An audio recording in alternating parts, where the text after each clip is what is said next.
17세기, 16세기, 17세기, 16세기에 태어나서 17세기에 죽은 그레고리 알레고리라고 하는 사람이 작곡한 노래가 있는데, 이 노래가 너무나 아름다워서 교황이 이 노래가 1년에 딱 한 번 성금요일, 예수님 십자가에 달려 들어가신 그 성금요일에 로마에 있는 시스티나 성당에서만 불러라. 이 사람이 이제 교황 우르바노 8세라는 사람인데, 그리고 악보도 딱 3개만, 더 이상 악보 복사하면 안 된다, 이런 금지령이 내린 노래가 있어요. 이 노래, 근데 이 노래를 이제, 그래서 노래를 듣고 싶으면 그 성당에 가야 되는 거예요. 성금요일, 1년에 한 번. 성금요일이 언제인지 아시죠? 이제 예수님 십자가에 부활절 그 전전날 금요일. 예. 그래서 어떤 14세 소년이 1770년에 그 성당에 갑니다. 가가지고 그 노래를 들으려고 가서 노래를 쫙 들어요. 한 노래가 한 20분 정도 돼요. 듣고는 집에 와서 그 악보를 그대로 다 복귀했습니다. 그 사람이 누구냐면, 누구 같아요? 모차르트예요, 모차르트. 볼프강 아마데우스 모차르트. 그리고 이 노래는 미제레레라고 하는 노래입니다. 미제레레. 여러분, 미제레레라는 게 라틴어로 불쌍히 여기소서라는 뜻이에요. 불쌍히 여기소서. 그래서 이 노래가, 여러분, 라틴어로 옛날에 이제 중세 이 로마 가톨릭 교회는 라틴어로 찬양을 많이 했죠. 그래서 뭐 미제레레, 도나 노비스 파쳔, 뭐 이런 얘기 들어보셨죠? 우리에게 평화를 달라. 이런 미제레레라고 하는 것은 우리 인간이 하나님께 드리는 가장 진실하고 간절한 기도입니다. 오랫동안 우리가 기도를 찬양으로 드리면서 불러온 찬양곡이기도 하고, 우리의 기도이기도 한 이 바로 미제레레, 우리를 불쌍히 여기셔서. 이 미제레레라는 그 기도는 성경에 보면 여러 곳에 나오는데, 마가복음 10장 37절인가, 그리고 마태복음 20장 31절에 보면은, 마태복음 20장에는 여리고의 두 소경으로 나오고 이름이 안 나오고, 마가복음 10장 37절에는 여리고에 있는 소경인데 이름이 바디메오로 나옵니다. 디메오가 아니라 바디메오. 이 바디메오가 예수님이 근처에 지나가신다는 소식을 듣고, 눈이 어두우니까 보이지 않잖아요. 막 소리를 질렀어요. 자기를 도와달라고. 그때 지은 소리가, 주여 나를 불쌍히 여기소서. 이게 미제레레 메이, 나를 불쌍히 여기소서. 그게 이제 라틴어로 이제 나를 불쌍히 여기소서 하는 기도고, 그것이 이제 우리가 성경에서 많은 우리 하나님의 자녀들이 하나님을 향해서 간절하고 진실하게 호소하는 것이 바로 이 긍휼히 여기소서라고 하는 기도입니다. 사도 바울이 마지막으로 쓴 서신이 뭐죠? 디모데 후서죠. 디모데 후서에 보면은 사도 바울이 그 오네시보로라고 하는 사람의 집을 위해서 간절히 기도를 해요. 그러니까 2번에 걸쳐서 오네시보로의 집을 긍휼히 여기소서 이렇게 기도를 하고, 한 번은 오네시보를 긍휼히 여기소서 이렇게 얘기를 해요. 근데 2번에 걸쳐서 2장 16절인가, 그 다음 4장에 오네시보로의 집을 긍휼히 여기소서 이렇게 기도를 하기 때문에 가톨릭 신학자들이 뭐라고 주장하냐면은, 봐라, 오네시보로가 아니라 오네시보로의 집, 오네시보로의 가족을 위해서 이 기도를 한다는 것은 오네시보로가 죽은 거다. 그래서 죽은 자를 위한 기도다, 이게. 그래서 이 로마 가톨릭에서는 죽은 자를 위해서 기도합니다. 우리는 죽은 자를 위해서 기도합니까? 우리 개신교에서는 죽은 자를 위해서 기도하지 않죠? 이 죽으면은 뭐 천국 가든지 지옥 가든지 이미 결정이 되는 거예요. 근데 가톨릭에서는 죽은 자를 위한 기도라는 게 있어요. 그 근거 구절 중에 하나가 바로 요 구절이에요. 오네시보로의 집을 위해서 기도하소서. 근데 그 다음 2장 16절에는 1장 16절이거든요. 거기는 오네시보로의 집에 긍휼을 베푸시옵소서 이렇게 돼 있고, 그 다음 구절 1장 18절에 보면은 주께서 그로 하여금, 그는 오네시보로예요. 그날의 주의 긍휼을 입게 하여 주옵소서. 오네시보로를 위해서 기도를 해요. 그러니까 죽은 자를 위한 기도라는 것은 전혀 터무니없는 겁니다. 그냥 왜 사도 바울이 오네시보로의 집을 위해서도 기도하고 오네시보로를 위해서도 기도하냐면은, 그 오네시모로라는 사람이 어떤 사람이냐면 에베소 사람인데 굉장히 충직한 사람이었어요. 사도 바울이 로마 감옥에 두 번 연금, 한 번은 가택 연금, 한 번은 지하 감옥에 이제 갇히는데 바울이 로마 감옥에 갔었을 때 바울의 지인들, 그동안에 바울을 알았던 사람들이 다 떠났어요. 그 떠나는 거를 너무 이렇게 나쁘게만 볼 수는 없는 게 다 위험한 상황이에요. 위험한 상황에서 다 떠났는데 끝까지 바울한테 찾아가고 바울이 이 잡힌 것에 대해서 부끄러워하지 않고 가서 돌보고 했던 사람은 바로 오네시모로예요. 그래서 오씨가 굉장히 의리가 있나 이렇게 생각이 듭니다. 근데 오네시모로라는 말이 이게 굉장히 유익하다는 뜻입니다. 그래서 사도 바울이 굉장히 고마웠던 거예요. 이 디모데후서는 사도 바울이 마지막으로 쓴 편이거든요. 그러니까 맨 마지막에 이제 디모데후서 쓰고 얼마 안 있다 사도 바울 처형당해 죽어요. 그러니까 자기가 죽음이 임박했다는 걸 알고 있는데 자기를 다 떠났다는 거는 이제 뭐 자기를 버린 사람도 있지만 물리적으로 공간적으로 떠난 사람도 있어요. 그러니까 근데 자기 외로운 거예요. 근데 끝까지 자기를 돌봐준 이 오네시모로가 너무 고마워가지고 주님 오네시모로에게 그리고 오네시모로의 집에 긍휼을 베푸소서. 그러니까 바울이 드릴 수 있는 가장 간절하고도 진실한 기도 중에 하나가 바로 이 기도예요. 자기를 돌봐준 사람이 얼마나 고맙겠어요. 그러니까 이거는 뭐냐면은 긍휼을 내가 받은 사람이 너무너무 고마운 마음에서 저 사람 긍휼을 베푸소서. 여러분 그런 경험이 있죠? 여러분한테 누군가 따뜻한 말 한마디인데 그게 너무 고마워. 사실 세상으로 보면 별거 아니거든요.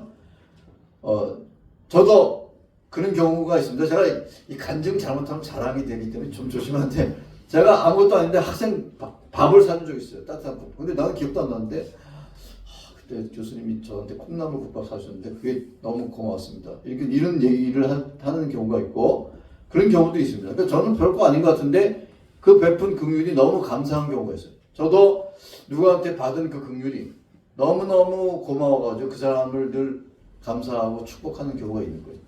그러니까 이 긍휼이라고 하는 것은 별거 아닌 것 같지만 우리 마음에 감동을 주는 것인데 오늘 우리가 살펴봐야 될 긍휼은 바로 하나님이 긍휼하신 분이라는 것입니다.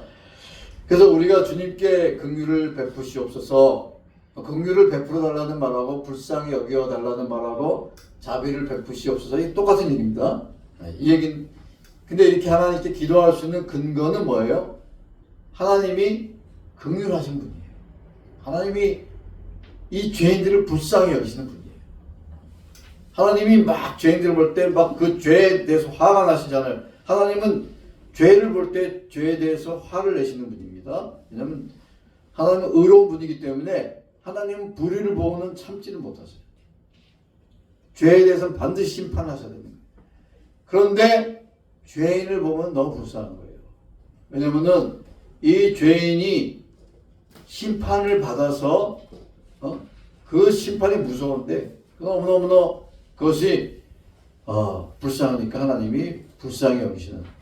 그래서 하나님이 긍휼이 많은 분이시기 때문에 우리가 그 하나님을 향하여 하나님 불쌍히 여겨주세요 이렇게 기도를 할 수가 있는 겁니다. 그래서 기도할 수 있는 근거는 뭐라고요? 하나님은 어떤 분이시라고요?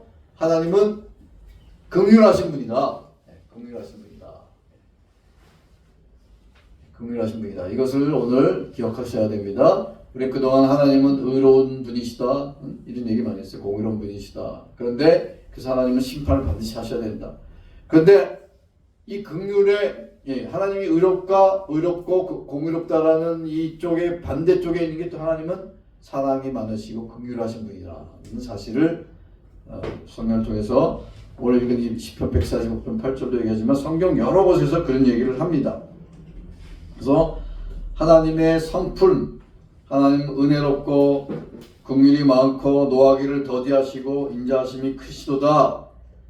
또 시편 103편 1절 보면은 하나님이 긍휼하셔서 여러 가지 죄를 사하시고 고치시고 속량하시고 관을 씌우시고 만족하게 하신다 이런 얘기를 합니다. 그래서 인자와 긍휼 이것이 우리가 믿는 하나님의 가장 도드라진 성품 중에 하나입니다. 우리가 세상에 여러 신들이 있어요. 다 이제 뭐 존재하지 않는 신이지만, 예를 들어서 힌두교의 신, 그러면은 뭐 힌두교의 3대 신 중에 하나가 뭐 비슈누가 있고 시바신인데, 시바신이 무슨 신인지 아세요? 네? 파괴의 신, 파괴의 신. 그 시바신의 배우자가 칼리예요, 칼리. 칼리는 무서운 신이에요. 근데 이 힌두교 사람들은, 힌두교 신들은 그 신을 섬겨요. 왜냐면 무서우니까. 잘못 보이면은 해꾸지다. 우리가 조상제사 지내는 원리 똑같습니다. 조상제사 지내는 게 조상에 대한 뭐 운동 뭐 이런 것보다도 잘못하면 해꾸지 않을까봐. 저는 그렇게 알고 있어요. 그래서 그러나 우리가 하나님을 섬기는 게 그런 게 아니잖아요. 하나님이 긍휼하시고 인자가 많으신, 사랑이 많으신 분이에요. 그 하나님께 우리가 호소하고 하나님께 기도하는 겁니다.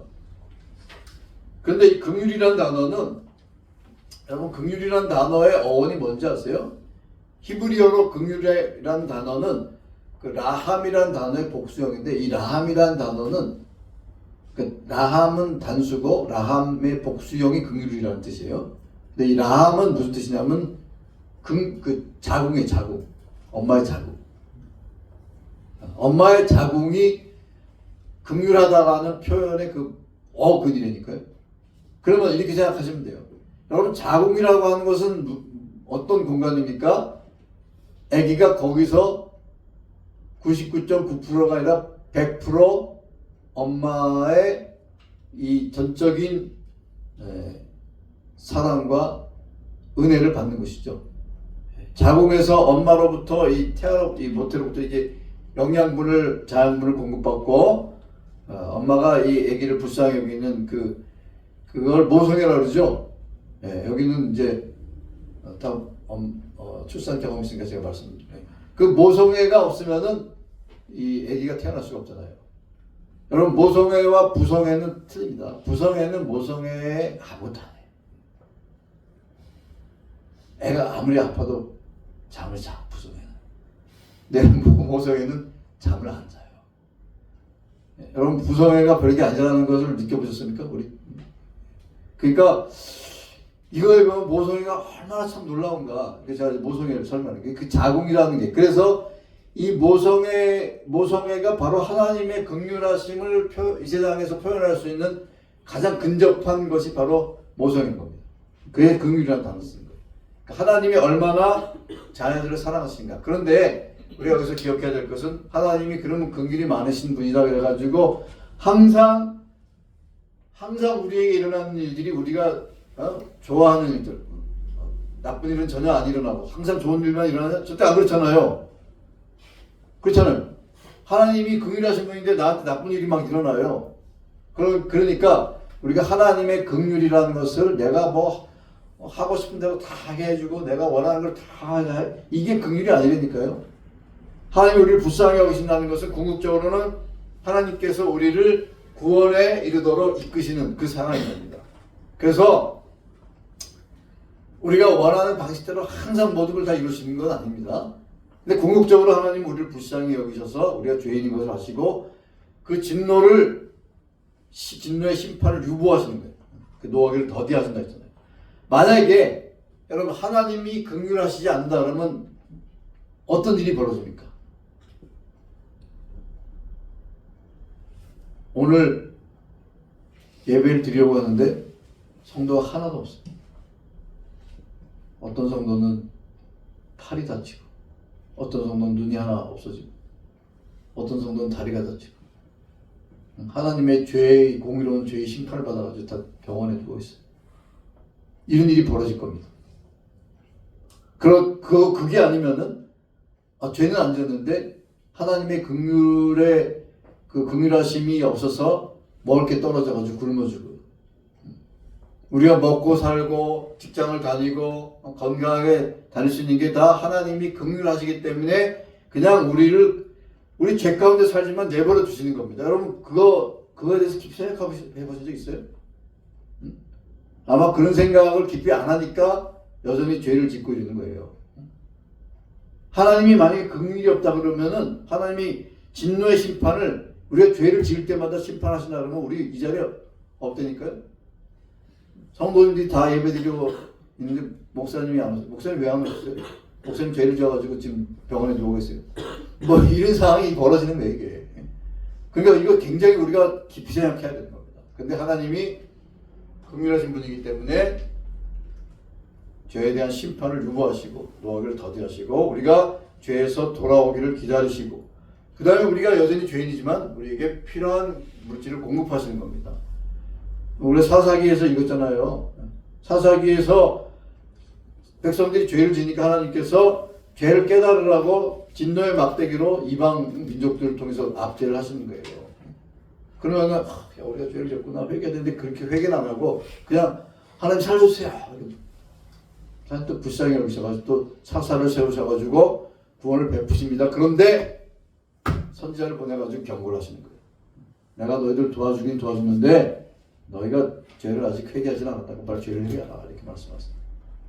이게 성경 전체의 스토리예요. 기본적인 우리의 삶의 큰 줄기가 이렇게 지금 가고 있는 거예요. 그래서 늘 우리는 이 문제에 대해서 깊이 생각을 하셔야 됩니다. 하나님의 인자와 자비와 긍휼이 없으면은 우리가 이 세상에 존재할 수 없다. 이 지구가 존재할 수 없어요. 이 우주가. 이 진노의 심판을 하나님이 막 심판을 부으면은 이 지구가 존재할 수가 없는 거예요. 이 우주 만물이. 그래서 하나님께서 인자하고 자비하고 긍휼하시기 때문에 우리가 죄를 짓는데도 불구하고 하나님께서 우리와의 관계를 끊지 않으시는 겁니다. 그리고 에스겔 18장 같은 데 보면은 이렇게 하나님이 말씀하십니다. 내가 어찌 악인이 죽는 것을 조금인들 기뻐하랴. 하나님은 악인이지만 악인이 회개하고 돌아오기를 기다리시는 거예요. 그거는 하나님의 긍휼하심 때문에 본인들이 굉장히 의롭다고 생각하는 사람들이 힘든 거예요. 사실 근데 모든 하나님 앞에서 모든 가 죄인이에요. 근데 어쨌든 우리는 저 악인이 왜 저렇게 오랫동안 번성하지 이렇게 질문을 하죠. 10편 13편에 보면 아직도 그런 질문을 하죠. 근데 그건 하나님이 긍휼하시기 때문인 거예요. 근데 그 긍휼하심이 모든 사람을 향해서 하나님이 자비를 베푸시는 겁니다. 그 부분에 대해서 우리는 감사해야 됩니다. 감사. 그래서 우리가 하나님의 말씀을 통해서 깨달아야 될 분명한 사실은 뭐냐면은 하나님의 긍휼 없이는 우리는 살 수 없다. 여러분들 그 동의하세요? 네. 그 부분에서 깊이 한번 묵상하셔야 돼요. 그 다음에 그 하나님의 긍휼하심이라는 것이 하나님께서 여러 사람들을 통해서 우리에게 은혜를 베푸시는 거예요. 가장 미약한 자를 통해서 나한테 긍휼을 베푸실 수도 있는 거예요. 그 도스토옙스키가 그런 경험이 있어요. 도스토옙스키가 원래 불신자였어요. 네. 여러분 제가 한두 번 얘기한 적 있지만 그 당시 그 니콜라이 2세인가 그 황제 이제 농노제 이렇게 폐지하지 않고 있었어요. 그래서 농노제를 폐지해야 된다 이런 약간 반국가단체 이런 단체 있었다가 그 잡혀가지고 그 모의 사형을 당했잖아요. 그 죄질이 아주 나쁘진 않으니까 얘네들 모의로 사형하라 해가지고 본인은 사형당한 줄 알고 있었죠. 이제 그래가지고 이제 형무소에서 살아난 다음에 또 이게 오랫동안 이제 옥고를 치르고 했는데 그런 와중에 어떤 소녀가 이렇게 자기가 죄를 못 하고 근데 이제 동전 하나를 막 준 거예요. 그게 큰 감동을 받은 거예요.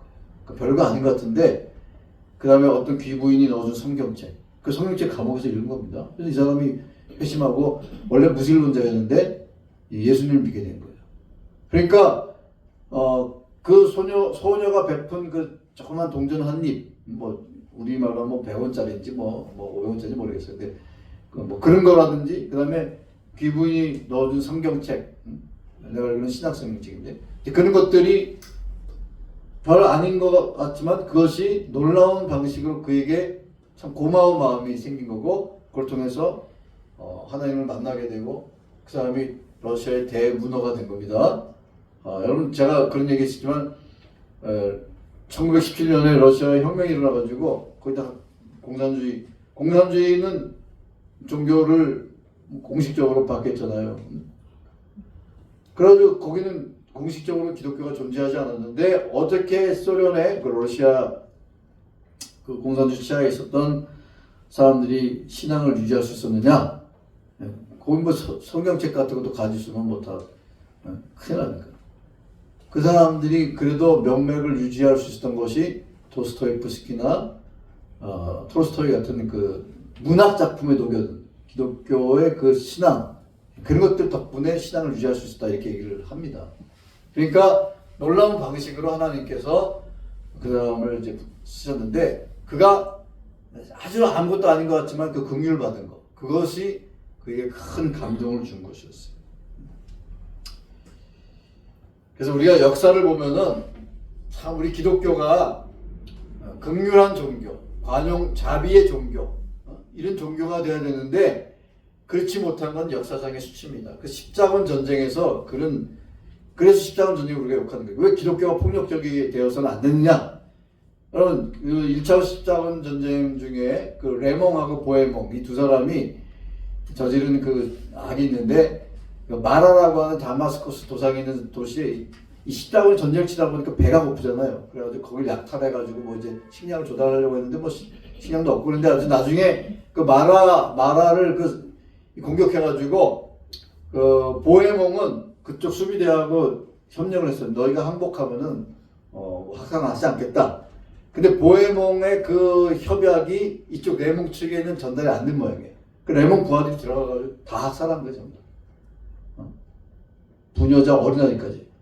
그리고 배가 고프니까 심지어 시체를 구워 먹고 막 그랬습니다. 삶아 먹고 구워 먹고. 그게 다 기록에 나와요.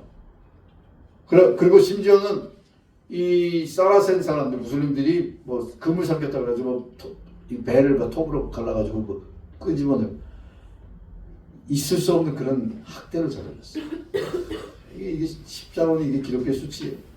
그런데 반대로 살라딘이 나중에 예루살렘 점령했을 때 다 풀어졌어요.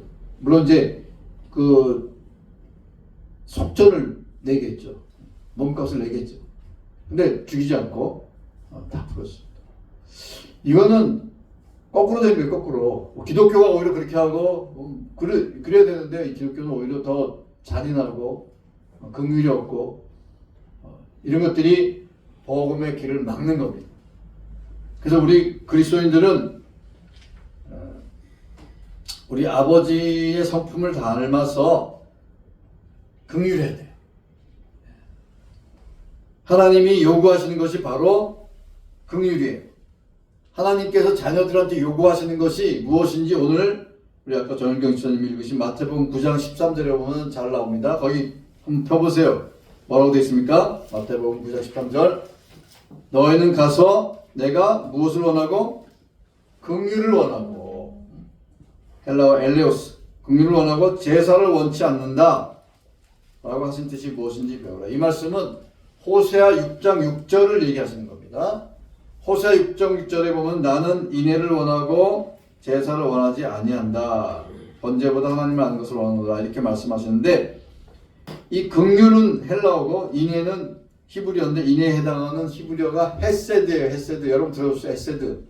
헤세드는 아무런 조건 없이 베푸시는 사랑, 그리고 성실하게 베푸시는 사랑. 그 헤세드의 대표적인 예로 든 인물이 제가 누구라 했습니까? 나오미라고 했잖아요. 나오미. 나오미가 아니라 룻. 나오미는 시어머니고. 거기서는 이제 룻이 힘 있는 자죠. 이 나오미는 이제 뭐 아무런 생활 대책이 없는데 룻이 자기 시어머니 떠나지 않고 끝까지 모셨잖아요. 그래가지고 곡식 떨어진 거 그 주워다가 먹고, 거기다 이제 보아스가 그걸 알고 또 보아스도 아무런 조건 없이 사랑을 베푸죠. 그게 헤세드예요. 조건 없는 사랑, 끊임없이 성실한 사랑, 그걸 헤세드라고 그러고 신약에서 이제 긍휼로 번역됐습니다. 그래서 호세아 6장 6절이 말씀하시는 건 뭐냐면은 지난번에도 한번 말씀드렸겠지만 호세아 시대에 이스라엘 백성들이 뻔질나게 가서 뭐 제사 드리고 뭐 절기를 지키고 이렇게 하는데, 그런데 더 중요한 인애와 사랑을 줬다는 겁니다. 그거를 선지자들이 비판한 거예요.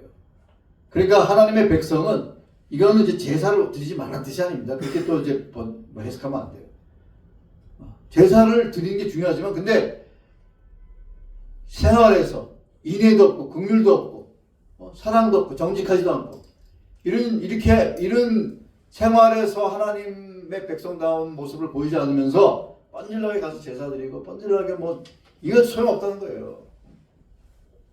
그런 하나님의 말씀이 선지자 이사야를 통해서 아모스를 통해서 호세아를 통해서 미가를 통해서 선지자를 통해서 하나님이 하신 말씀이 요즘이 바로 그거예요. 그러니까 이게 또 잘못 오해해가지고 그래 나는 예배도 안 드려도 돼. 그냥 하나님의 사랑만 잘 이렇게 하면 안 되는 거예요. 예배도 드리고 하나님 말씀도 듣고 해야 되는데 그런데 우리의 실제 생활에서는 하나님이 더 기뻐하시는 인애와 사랑 이런 것이 없이 그냥 번쩍하게 예배만 이러면 안 된다는 겁니다.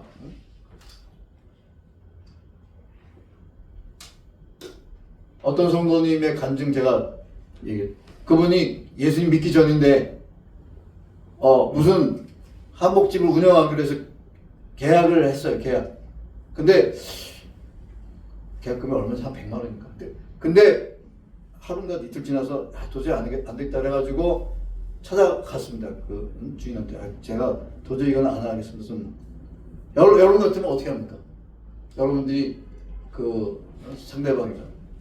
돌려주죠. 저는 돌려줄 거라서 이걸 법적으로는 안 돌려줘야 되지만 특별히 자기가 손에 안 난 거니까 돌릴 수 있잖아요. 근데 안 돌려줬대 이분이. 그래가지고 이분한테는 이분 가난한 분이 큰 돈인데 너무 막 상심했는데 거기 성경책이 있었대요. 거기 그 자리에. 그분이 교회 다니는 분이죠. 이분이 근데 나중에 지금은 어떻게 예수님을 믿고 참 신실한 성도가 되긴 됐어요. 참 놀라운 하나님의 일이죠. 이런 것들을 우리가 경계해야 될 겁니다. 그러면 안 되는 거예요. 법적으로 옳다고 해서 모든 게 가한 게 아닙니다. 사도 바울도 그런 얘기 하잖아요. 모든 것이 가하지만 내가 가하다고 해서 다 하지 않는다. 우리한테는 긍휼의 마음과 인애의 마음이 있어요. 누구한테 긍휼을 베풀어야 되는 거예요? 공경에 처한 사람. 불쌍한 사람을 공경에 처한 사람을 도와줘야 되는 거예요. 그래서 구약에 하나님께서 율법을 통해서 대표적인 곤경에 처한 사람이 고아, 나그네, 나그네가 개, 그 다음에 고아, 과부와 나그네.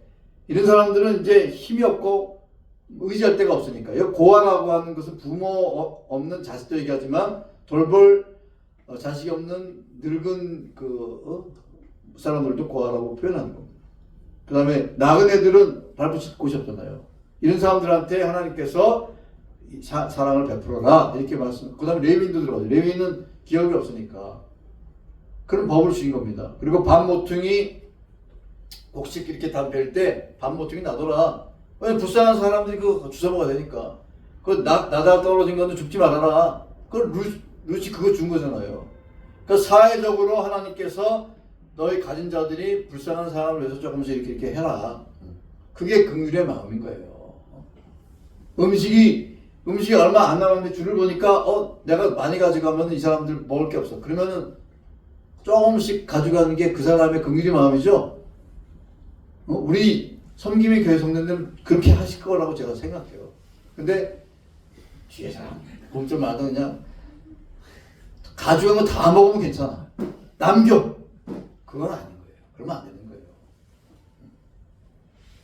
그게 이런 우리 긍휼의 마음, 이게 우리 성도의 마음이 우리 가운데 있어야 되는 겁니다. 그래서 마태복음 23장 23절에서 예수님이 바리새인들을 심하게 책망하시는데 마태복음 23장 23절 보시면은 예수님이 뭐라고 책망하시냐 하면 잘 들어야 돼요. 너희가 율법에 더 중한 바 정의, 긍휼과 믿음은 버렸도다. 율법에 더 중한 정의, 긍휼, 믿음은 바리새인들은 이건 없어요. 그냥 오직 11조에 막 가지고 율법의 조문에 얽매가지고 박하와 회향과 근체 11조까지 막 얘기하고. 그런데 이 사람들은 정의도 없고 믿음도 없고 사랑도 없는 거예요. 이런 사람을 우리가 바리새인이라는 거예요. 바리새인 다른 게 아니에요. 여러분 예수님의 말씀에 비춰서 내가 바리새인인가 아닌가 한번 잘 생각해 보셔야 돼요.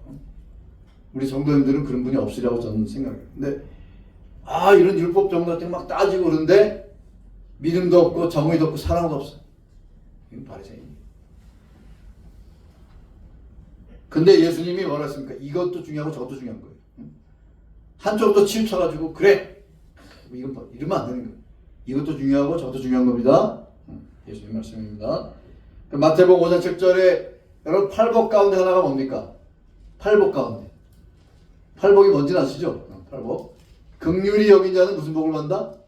긍휼히 여김을 받을 것이다. 긍휼히 여기는 자는, 그 얘기는 긍휼히 여기지 않는 자는 긍휼히 여김을 받지 못한다는 뜻이에요. 누구를 긍휼히 여기는 거예요? 또 이 세상에 또 이상해가지고 이 말씀을 또 잘못 적용해가지고 정말 불쌍한 사람은 긍휼히 여기지 않고 힘센 사람이. 여러분 농작물을 해치고 가축을 물어 죽인 사나운 멧돼지를 철장에 가둬놨더니 멧돼지 불쌍하네 이러면 안 되죠. 그러니까 불쌍히 여길 사람은 어떤 사람이에요? 공공하고 궁핍하고 아무런 의지할 데가 없고 이런 불쌍한 사람들을 긍휼히 여겨야죠. 잠언서에도 빈곤한 자를 불쌍히 여기는 자는 복이 있다 이렇게 얘기합니다. 그러니까 그런 불쌍한 사람을 봤을 때 불쌍히 여기는 마음을 가진 사람은 나중에 내가 곤란한 지경에 이를 때 똑같은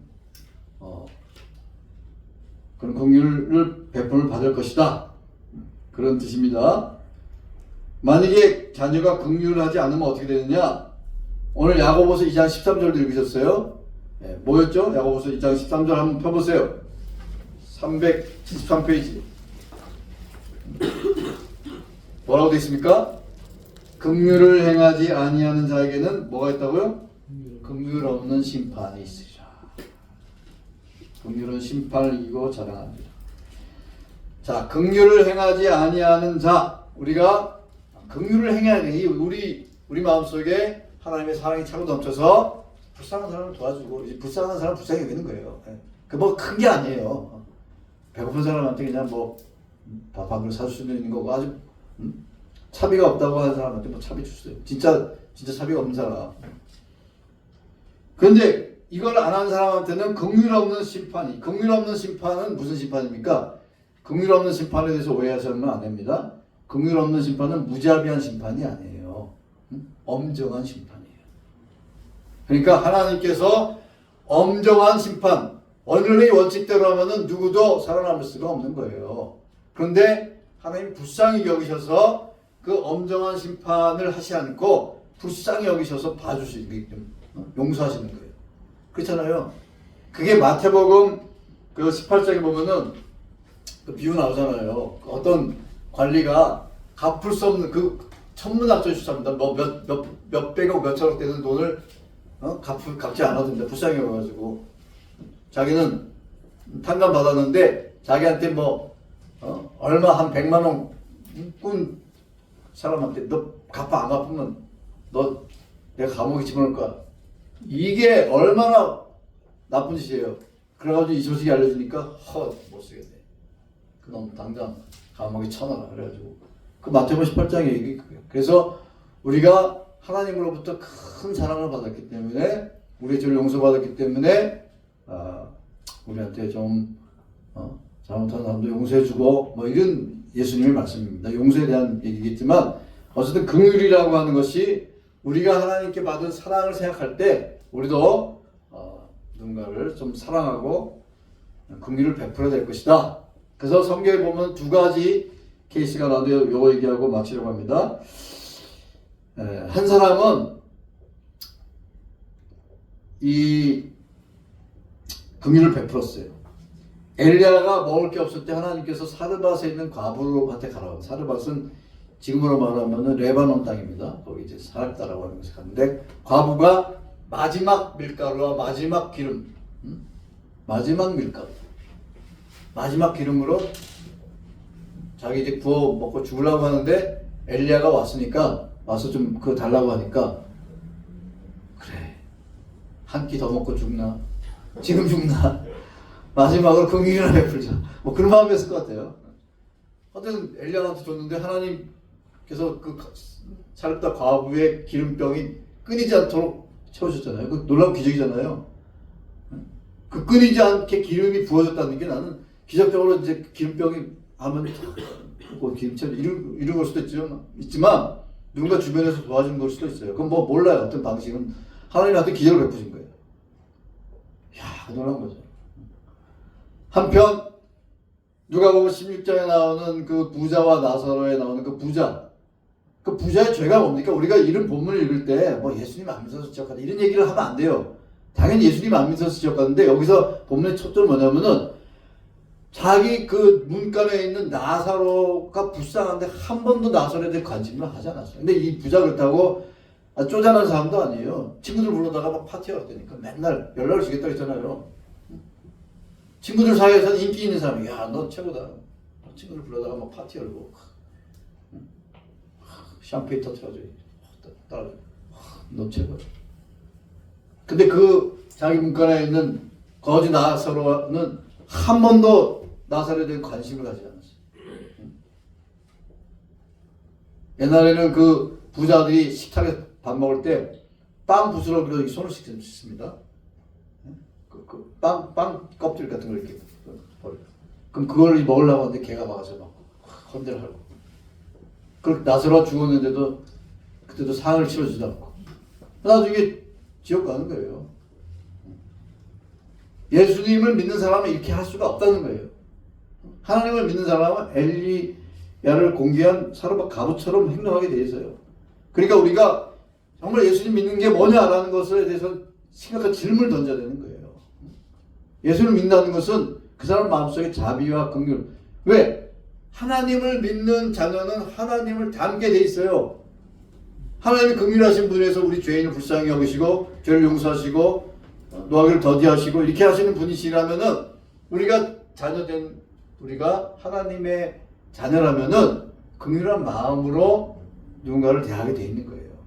그런데 저 사람이 그런 게 없다 그러면 이 사람은 하나님을 안 믿는 사람이다 이렇게 결론을 내릴 수밖에 없는 거예요.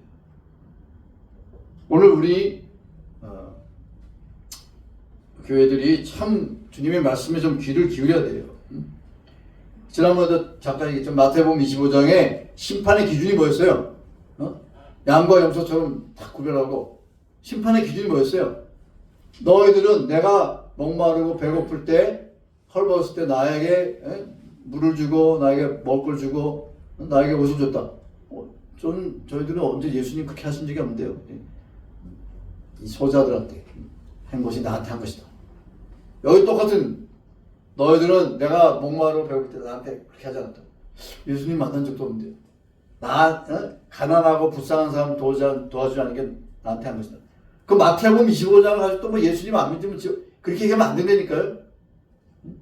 예수님 안 믿으면 지옥 가는 거 맞죠. 근데 항상 모든 말씀을 그런 식으로 치환하면 안 되는 거예요. 이 본문이 주고자 하는 초점은 뭐냐? 정말 예수님 믿는 사람이냐? 그 마음속에 긍휼이 있느냐? 그걸 지금 질문하는 거예요.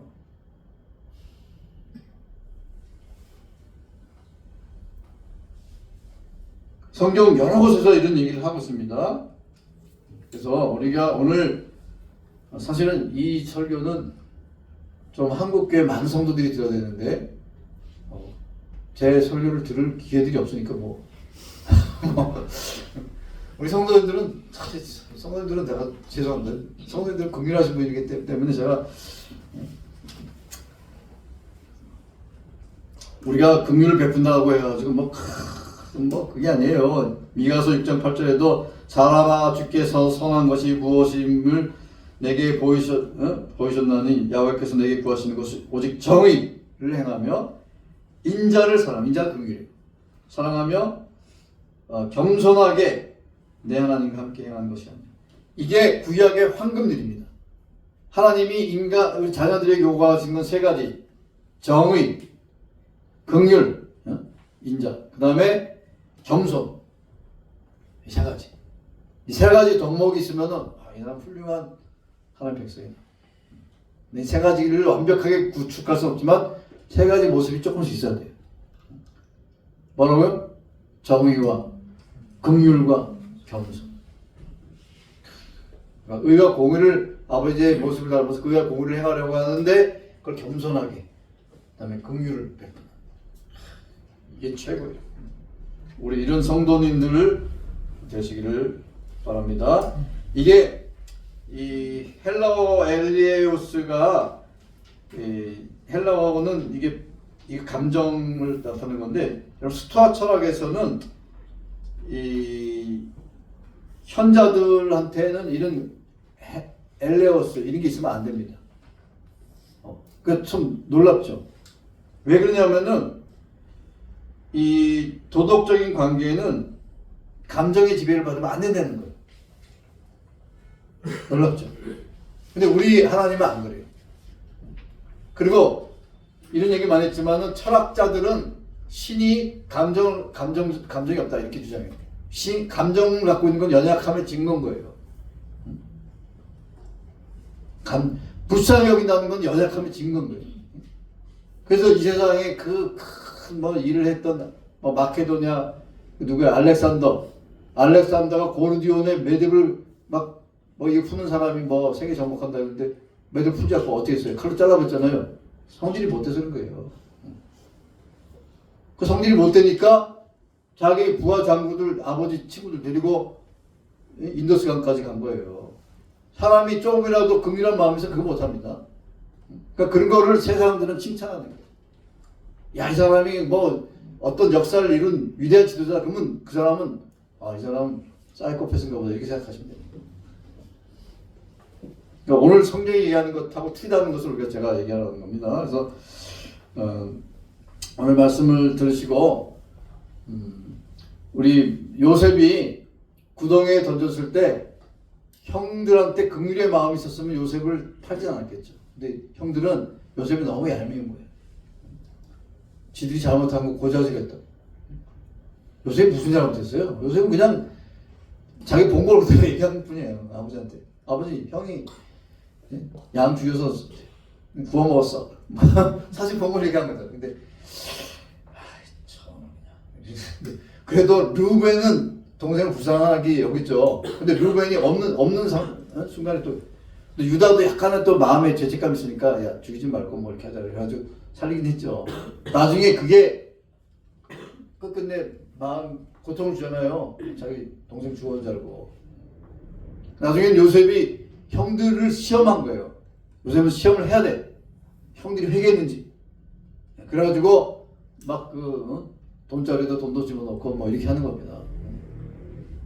우리가 오늘 말씀을 이제 쭉 들으시면서 우리 성도의 본분은 뭐냐?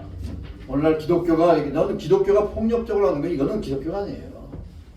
기독교가 아니라고 생각하시면 돼요. 기독교의 형태를 띈 2단 뭐 비슷한 2단도 아니야 3단 이런 거 이렇게 생각하시면 됩니다. 기독교는 절대로 그런 방식으로 이 세상에서 공의를 주지 않습니다. 우리는 긍휼의 마음으로 불쌍한 마음으로 우리에게 주어진 일들을 하고 그러다 보면은 하나님께서 그걸 통해서 역사하시는 거예요. 우리가 할 수 있는 게 큰 게 아니에요. 동전 한 입 베풀어 준 것이 놀라운 기적의 역사를 나타내는 겁니다. 오병이어 가져온 도시락 가져온 애가 혹자는 그걸 뺏겼다고 주장하는데 하면 안 되지. 뺏긴 게 아니지. 이거 얼마나 되겠습니까? 자기 도시락을 헌신한 거죠. 훌륭한 거죠. 그게 오병이 기적을 나타내는 겁니다. 오늘 저는 섬김의 교회 성도님들은 충분한 그런 마음들이 있다고 생각합니다. 근데 오늘 말씀 통해서 확실하게 그래 이거다 생각하시고 믿음으로 살며 하나님께 영광 돌리는 우리 섬김의 교회 성도님 되시길 바랍니다. 기도하시겠습니다. 자비로우신 하나님, 오늘 주신 말씀을 통해서 우리에게 아버지의 성품을 우리가 닮아서 아버지처럼 긍휼하고 인자하고 겸손한 그런 성도들이 되어서 아버지 이름을 영화롭게 하는 그런 성도들이 되도록 축복하여 주옵소서. 감사하며 예수님의 이름으로 기도하옵나이다. 아멘. 감사합니다.